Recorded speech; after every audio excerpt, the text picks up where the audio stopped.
And it's like I tell the kids, I am not trying to get you to agree or disagree or be on one side or be on the other side. I am simply trying to show you that there is another side, because sometimes in our community, we get so focused that we kind of forget that there are other people out there with different viewpoints, with different ways of life. A recent study on global service learning programs revealed that cultural immersion experiences can transform students' perceptions of themselves and others, far beyond what traditional classroom learning provides. How can we encourage students to be curious about the world outside of their local community? How do travel experiences enhance student learning inside of the classroom? And what role should schools and teachers have in providing cultural learning opportunities to students to further expand their worldview? This is what I want to know. And today I'm joined by Megan Helberg to find out.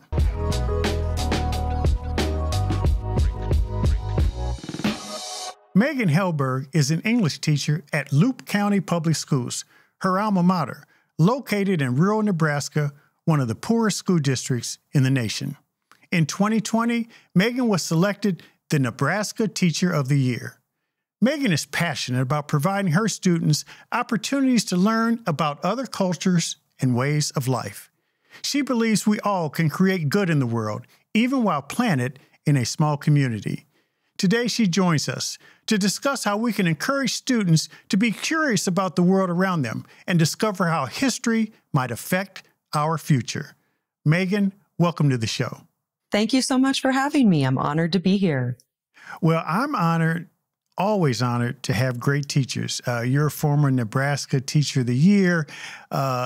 Your work in terms of engaging young people is legendary. But I want to talk to you about, where you're located, because you actually grew up and you are still teaching in a small town. Talk about your hometown of Taylor. Sure. It's easy for me to talk about my hometown of Taylor, Nebraska. Population 190. I was born and raised here, went to school here, kindergarten through 12th grade, and received a fantastic top-notch education that prepared me not just to be in the state of Nebraska, it prepared me to be a citizen of the world. And I've decided to return to Taylor, Nebraska and be a teacher right here where I grew up, so I can hopefully give that same opportunity for other students that are here in this. We call it the middle of everywhere instead of the middle of nowhere. I like to rephrase that and say the middle of everywhere. Now, how close are you to, a big city in terms of just the geography? Sure. So we are about 4 hours away from Omaha, Nebraska. We are 2 hours away from Grand Island, Nebraska, Kearney, Nebraska, North Platte, Nebraska. So if we want to go to any major stores, traffic, stoplights, population, we would have to go at least 2 hours away is the nearest Walmart, as the saying goes. This is a very heavy agriculture-based community. Farming and ranching are the main employers for our people here. A lot of farms and ranches have been in the families for many years. Mm-hmm. Now, what do you teach? What grades are you teaching now? I am the only English teacher at Loup County Public School. I teach 8th through 12th grade English. So I get to have a really powerful experience with the students because I get to build each year with them from the previous year. And I get the opportunity to do that for 5 whole years. So you talk about building some pretty powerful units over time that they will never forget. That's what I'm hoping to do here and what I think I am doing here. Now, you also, though you grew up in a small town, you went away to college, but you took it upon yourself to visit other countries, which has really become a staple for your teaching style with students to make sure they were exposed to other cultures and understood, even though they were from small town community, they understood the variety associated with different cultures. Where were some of the places you visited? Oh gosh, I have been very grateful to go all over the world, but I would say that two destinations that really stick out to me are I went to Rwanda, Africa in 2018, and I learned about the genocide that occurred there in 1994. But it was much more about just learning about the genocide. It was about justice, forgiveness. What does that look like? How does a country undertake those steps? And on a smaller level, how can I incorporate that into my own life, my school, my community? Because Rwanda has made great gains since the genocide there in 1994. So it was really a trip of hope, of inspiration, a very special trip that touched me deeply in a way that I didn't really know that I needed or necessarily wanted. Another one would probably be to the Amazon rainforest in Ecuador. I went and stayed with an indigenous tribe there, and it was the real deal. I mean, it was sleeping out on a cot underneath the canopy of the rainforest. It was cooking all of our food right there with local ingredients. It was taking hikes through the rainforest and really learning to appreciate the beauty of this earth. And I think what I took away the most from that trip is that the native tribe there that were hosting me, they did not have to preach to me about their way of life and how they take care of the environment. It was just through their actions. And I learned to be a better steward of this world.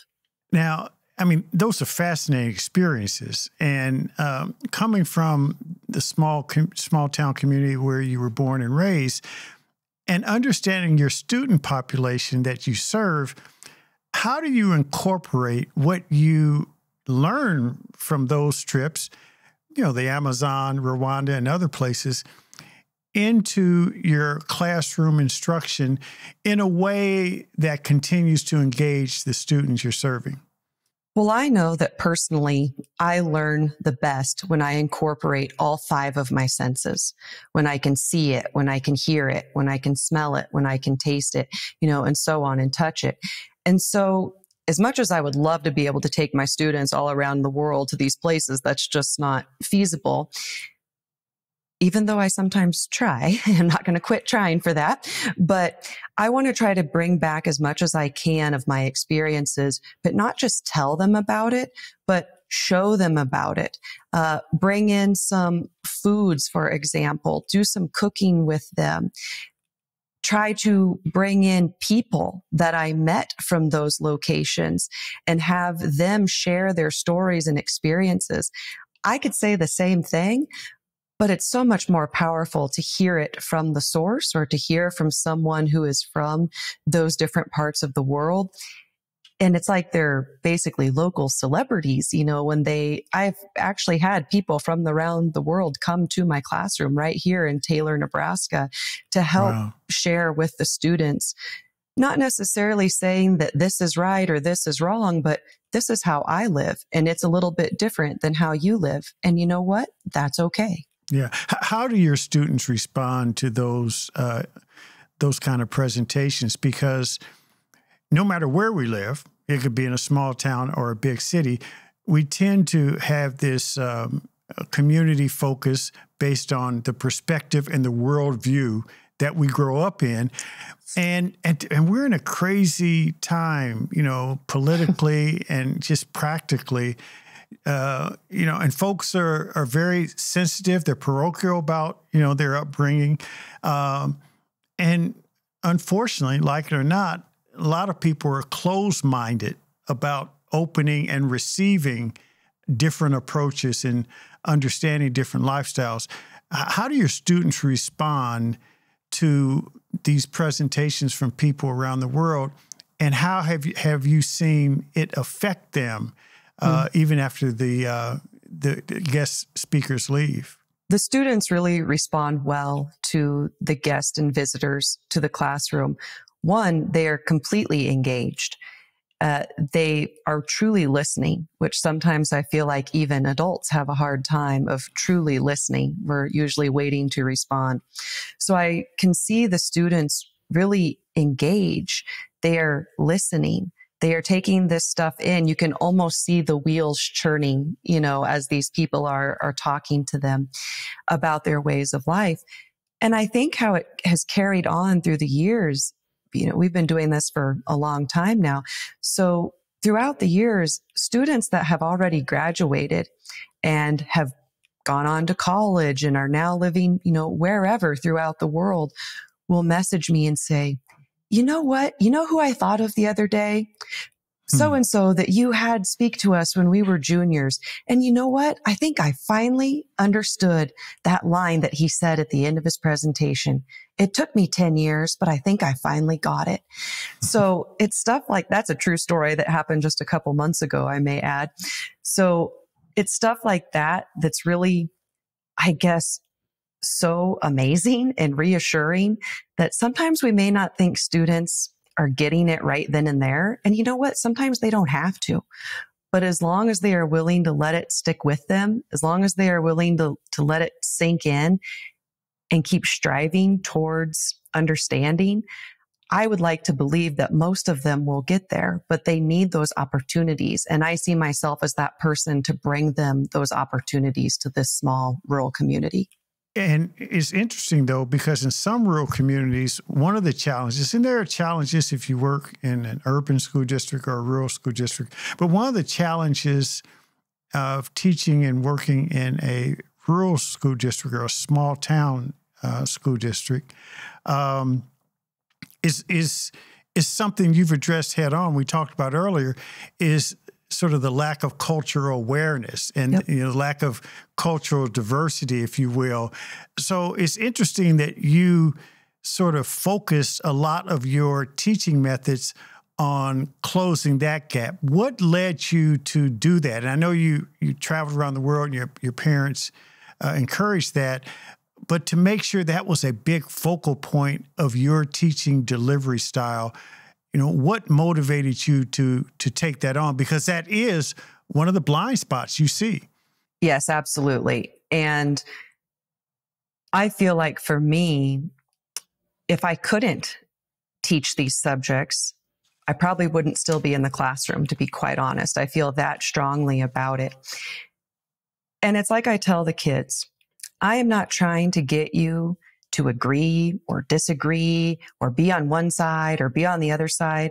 I am simply trying to show you that there is another side, because sometimes in our community, we get so focused that we kind of forget that there are other people out there with different viewpoints, with different ways of life.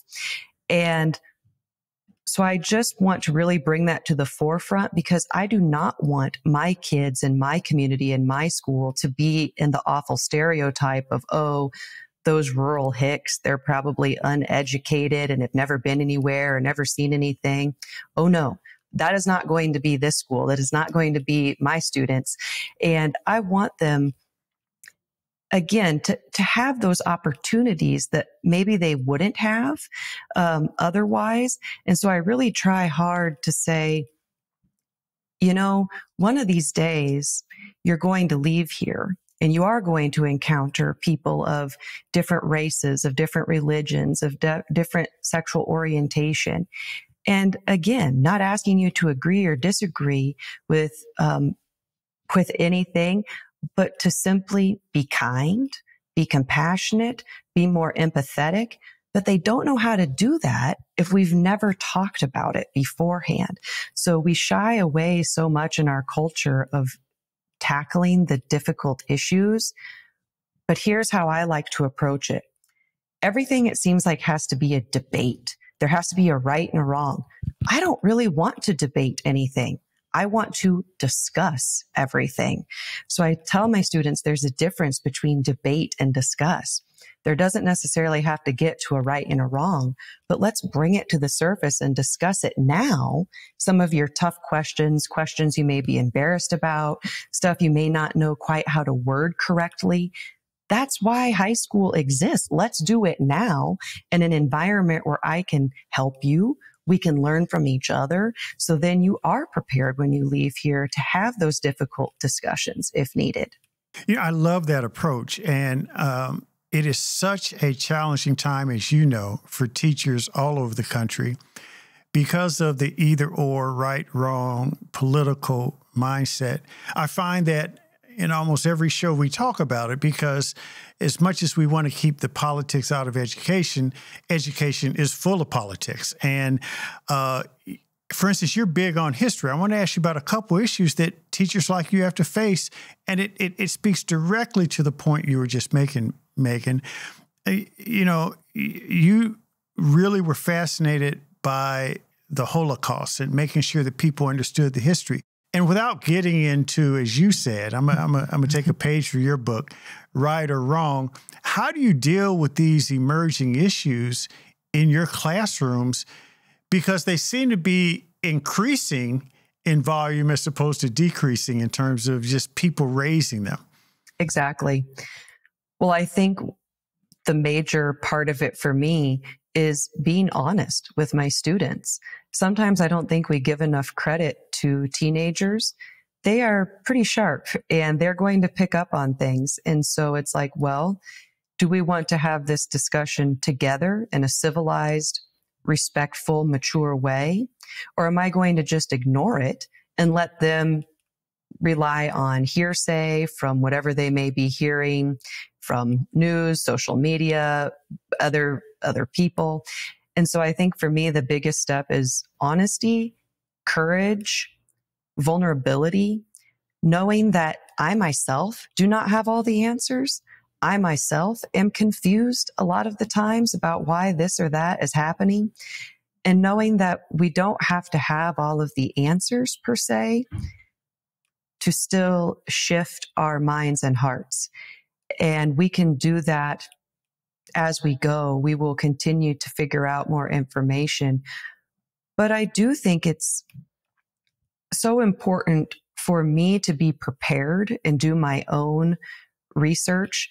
Like, for example, with the Holocaust, you can't just start reading day one a book about the Holocaust. There has to be appropriate foundational knowledge laid before you can go into something like that.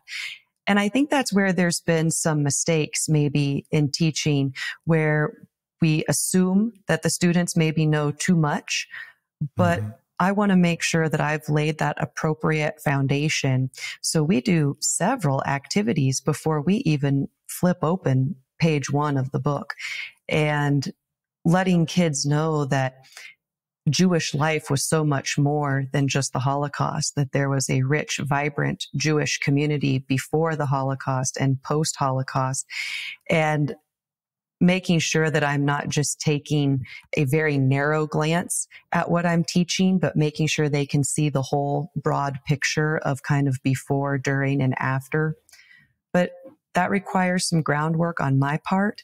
And that is what has led me to the Holocaust Museum in DC and many other institutions that I know I am receiving top-notch information that's been heavily vetted, and then teaching that skill to my students. You know, all this stuff is transferable about how to go about research and deciphering information. I would say that the initial response amongst the majority of students is they just don't want to talk about it. They would just rather be quiet. They're a little fearful to raise their hand, or they're a little fearful to be the one to start the conversation, to jump in. But I think that goes along with being a great teacher, as all teachers know, starts with building relationships and building trust. And so I have to do that first, and that takes time. Once the students know that they can trust me, that we can have open, vulnerable conversations in here, then you'll start to see more and more of them want to speak up. That's when I see students come in and say, "Did you see this on the news last night?" Or "I saw this article today on Instagram," or whatever. So then it's kind of switches where they're almost coming to me with the information that they would like to talk about, which is exactly what you hope for as a teacher. But I have to remember that, especially with today's students, we have to be able to make that connection of today. And why is it important for them today? So definitely going down those roads and avenues to make those connections with students, and not just with the Holocaust, but with a variety of topics. Yeah, that's really, really a great point. Megan, I have one last question. This is what I really want to know, and it relates to bringing the world to the classroom. And you've been able to do that. But some teachers may hear you and say, well, I haven't had a chance to visit the world.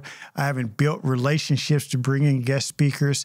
What kind of advice would you give to underfunded school districts or schools as to the best ways to bring the world to their classrooms? What it has been for me, and what I encourage other teachers to do, is find your passion and blend it with your profession. For me, that is travel. That is learning about the Holocaust and genocide. But for other teachers, it may be something else. And I feel like there's a huge kind of disconnect right now, and we're seeing teachers leaving the profession. And I wish that I could tell those teachers, find what you really enjoy, even outside of the classroom, and find a way to bring it into the classroom, because you can find ways to weave that in to your lesson plans, into your day-to-day, into getting those standards that don't necessarily cost any money, but it's keeping you motivated. It's keeping your heart and mind going. And then your students are going to see that, and it's going to get them excited. So I feel like the more that you understand about your own passion, whatever it may be, you're going to do research on that. That's going to make you learn over here about this, and then you can bring that in, where it's going to lead. What I do most of the time in my classroom costs nothing extra. It costs nothing extra to video chat with friends that you've met around the world. It costs nothing extra to have conversations with your students that are vulnerable and, take courage. It costs nothing extra to have a supportive administrator, which I'm very blessed to have, and to be willing to talk openly with your administrator about the vision you have for your classroom. And, it's just amazing that it also costs nothing extra to bring in the community. Not only do your students need to be bringing, reading certain books, but I have parents, and a woman at the gas station said, one of your kids came in and said they're reading this really good book. Do you have an extra copy? Could I read it too? Absolutely. That costs nothing extra. So I think the key is looking at your school as, yes, that's the school and that's where the focus is, but go that extra step and bring in the community, and you'll find that we can learn from each other and blend our passions with our professions, where it's enjoyable for me on a day-to-day basis. It's hopefully enjoyable for my students on a day-to-day basis, but it's also helping the community at large. Yeah, well said. Megan Helberg, thank you so much for all that you do, and thank you for joining us on What I Want to Know. Thank you so much for having me.